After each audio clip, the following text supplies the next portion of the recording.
Hello दोस्त, welcome back to MCQ series of fundamental. क्या आप भी शुरुआत से ही अपने नॉर्सेट के लिए प्रिपरेशन कर रहे हैं या फिर नर्सिंग स्टाफ एम्स में बनना चाहते हैं और आपको एमसीक्यू प्रैक्टिस चाहिए?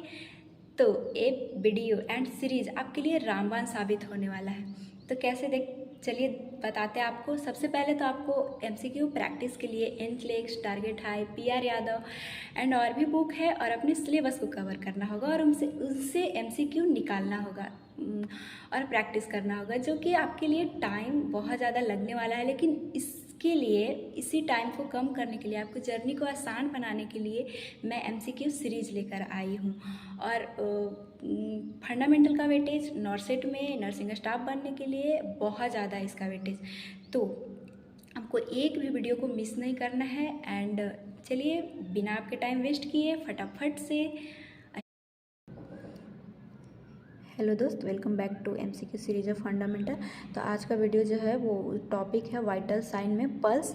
तो देखिए, पल्स में एमसीक्यू पढ़ने से पहले थोड़ा सा उसका हम लोग थ्योरी देख लेते हैं ताकि हम लोग को पढ़ने में समझने में आसानी हो। तो सबसे पहले देखेंगे कि पल्स क्या है। तो इसका इंट्रोडक्शन है to assess heart ability to deliver blood to distance area of the body.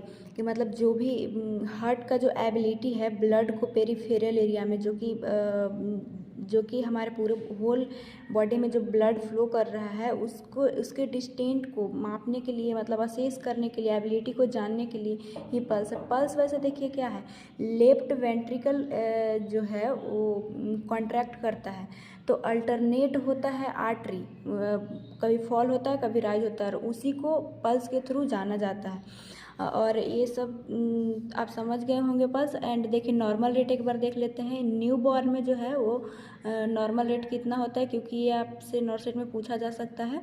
तो 140 beats per minute new born का होता है। इन्फेंट का होता है 120 बीट्स पर मिनट। और 2 से 3 ईयर का बच्चा का होता है normal pulse rate 100 beats per minute. And 5 to 10 year का बच्चा का 90 beats per minute. And adults का 70 से 80 beats per minute. Old age में मे बी स्लोअर, मतलब जैसे जैसे ओल्ड एज होगा उसमें स्लोअर हो जाता है। एंड एक्सट्रीमली ओल्ड एज में मे बी मोर रैपिड, मतलब जैसे जैसे बूढ़ा होता है इंसान और ज़्यादा एकदम से बूढ़ा हो जाता है तो उसमें और मोर रैपिडली, मतलब ज़्यादा पल्स रेट हो जाता है। और एक बार हम लोग देख लेते हैं कि पल्स जो साइट है वो कहाँ कहाँ से, मतलब पल्स को मेजर कर सकते हैं, जो कि बहुत ज़्यादा इंपॉर्टेंट होता है। आपको मैं फिगर से समझा देती हूँ, इसके बाद एमसीक्यू देखेंगे। तो पल्स साइट जो है वो टेम्पोरल आर्टरी, जो कि यहाँ होता है, यहाँ से ले सकते हैं। फेशियल आर्टरी यहाँ पे देख सकते हैं फिगर में। कैरोटिड आर्टरी यहाँ से लिया जाता है। ब्रैंकियल आर्टरी जो कि यहाँ सिचुएटेड होता है। एंड फीमोरल आर्टरी जो कि यहाँ पे है। एंड पोजिटेरियर टिबियल आर्टरी जो कि यहाँ पे है। एंड डॉर्सल पेडिस आर्टरी से लिया जाता है। और एक एपिकल आर्टरी भी यहाँ पे होता है, जो कि 5th इंटरकोस्टल स्पेस में पाया जाता है, जहाँ पे अपेक्स ऑफ हार्ट रहता है, यहाँ से भी पल्स लिया जाता है। तो अब हम लोग एमसीक्यू देखेंगे, कुछ कुछ आपको पता चला होगा। और एक पॉइंट और जो कि बहुत ज़्यादा ये भी इम्पॉर्टेंट है कि स्फाइमोग्राफ क्या है। तो ये जो है, pulse can be recorded in a graph with a computerise instrument. Pulse को ग्राफ में रिकॉर्ड किया जाता है एक कंप्यूटराइज्ड इंस्ट्रूमेंट से। एंड स्फाइमोग्राफी क्या है, स्टडी ऑफ पल्स। तो ये सब मेन पॉइंट हो गया जो कि आपको जानना ज़रूरी था। अब हम लोग एमसीक्यू देखेंगे। तो फर्स्ट जो हमारा एमसीक्यू है, pulse deficit refer to the difference between. देखिए, पल्स डेफिशिएट एक मतलब टर्म है जो कि दो चीज़ों के डिफरेंस को बोला जाता है। तो वो वही पूछ रहा है कि कौन से डिफरेंस को बोला जाता है।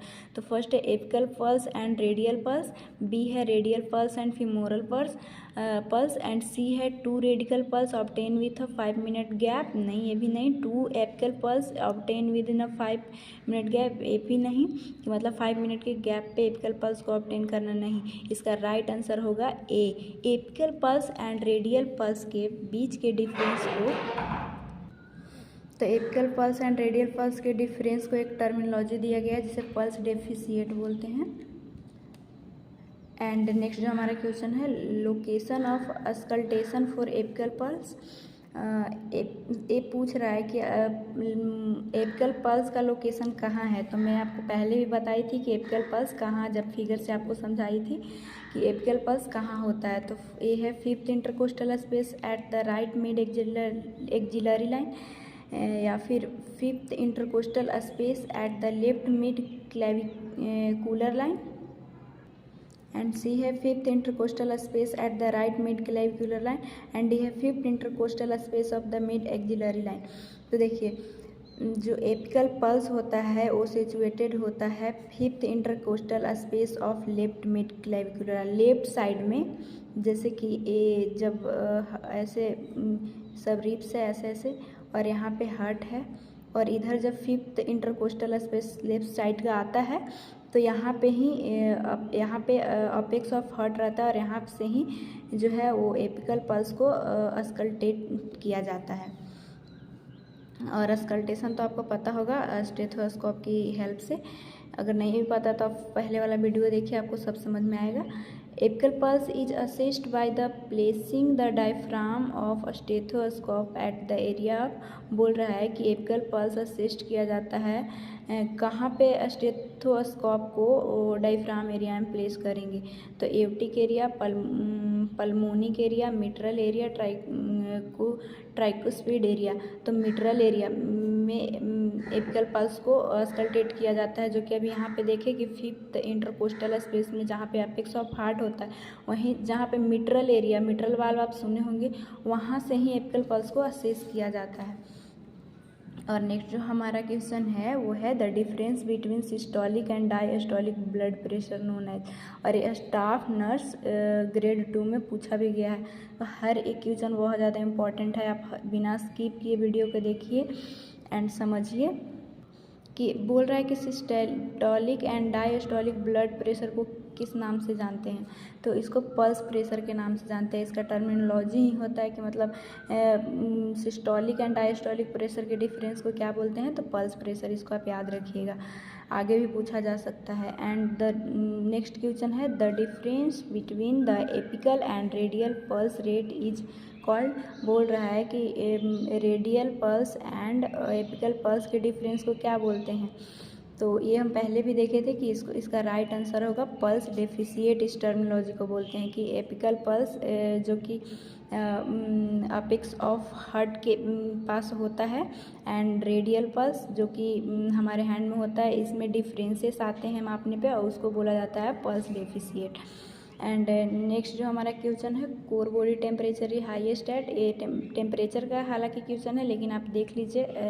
और अगर आप टेम्परेचर का नहीं देखे हैं वीडियो एमसीक्यू का, तो देखिए वो भी एकदम बहुत ही उसमें भी अच्छे अच्छे क्वेश्चन है। एक बार आप देखिएगा, पूरा एमसीक्यू सीरीज़ देखिए, बहुत इंटरेस्टिंग एंड इम्पॉर्टेंट क्वेश्चन है। तो कोर बॉडी टेम्परेचर क्या होता है, सबसे पहले ये जान लीजिए। ये डीप टिश्यू का टेम्परेचर होता है, जो बॉडी के अंदर का कैविटी का, इस सब का जो टेम्परेचर होता है उसी को कोर बॉडी टेम्परेचर बोलते हैं।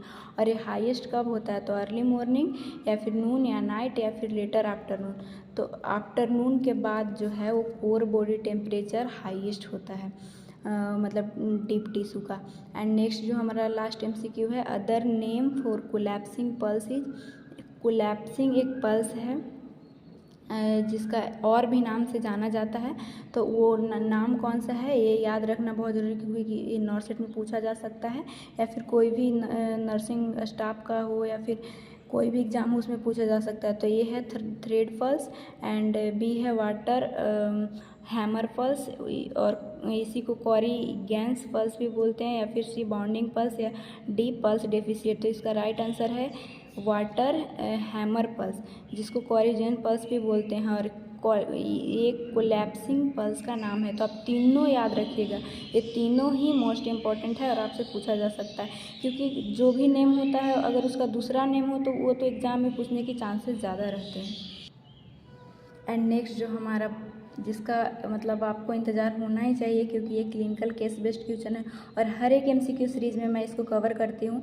और ये बहुत ज़्यादा इंपॉर्टेंट है, क्योंकि एग्जामिनर का मेन मोटिव ये होता है फंडामेंटल में इसको पूछने का कि आप क्लिनिकल में पोस्टेड हो रहे हैं तो आप वहाँ से क्या सीख रहे हैं।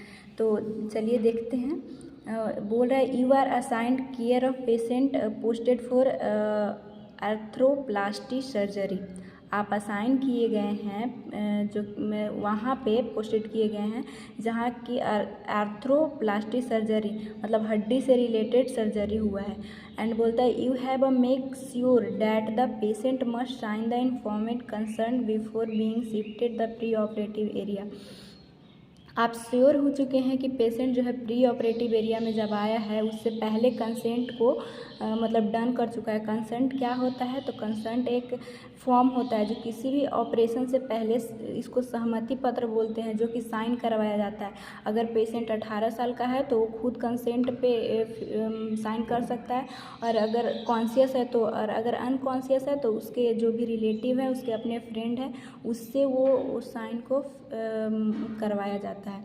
तो देखिए अब क्या बोल रहा है, which of the following are the nursing responsibility in context to an informed consent. आपका क्या रिस्पॉन्सिबिलिटी है वो जो कंटेक्स्ट होगा उस पर लिखा हुआ एंड इन्फॉर्मेड कंसेंट को लेकर। तो हम पहले ही बताते हैं आपको, जो नर्स जो वहाँ होती है ना वो कंसेंट नहीं लेती है, कंसेंट जो है वो डॉक्टर लेते हैं, और नर्स जो है वहाँ पे विटनेस बनती है गवाह के रूप में कि हाँ ये सहमति प्रदान किया था। एंड नर्स का एक और काम होता है कि देखती है कि पेशेंट का कॉन्शियस लेवल कैसा है, सफिशिएंट है या नहीं, वो दे सकता है या नहीं। तो देखिए क्या बोल रहा है ऑप्शन में, assessing the patient level of knowledge whether the patient knowledge level is sufficient to give consent. तो ये पहले ही आपको समझाई कि नर्स का जो काम होता है वो जो भी मतलब पेशेंट का कॉन्शियस लेवल है उसको देखना कि वो कितना मतलब कॉन्शियसनेस में है, वो है कि नहीं, कि सहमति दे सकता है कि नहीं, सफिशिएंट मतलब कंसेंट पे साइन करने के लिए वो है या नहीं उसका कॉन्शियस लेवल। और बी जो ऑप्शन है वो है describe the nature of surgery associated risk factor, कि मतलब वो नर्स का काम ये होता है कि डिस्क्राइब करेगी नेचर ऑफ सर्जरी को, एसोसिएटेड रिस्क फैक्टर को।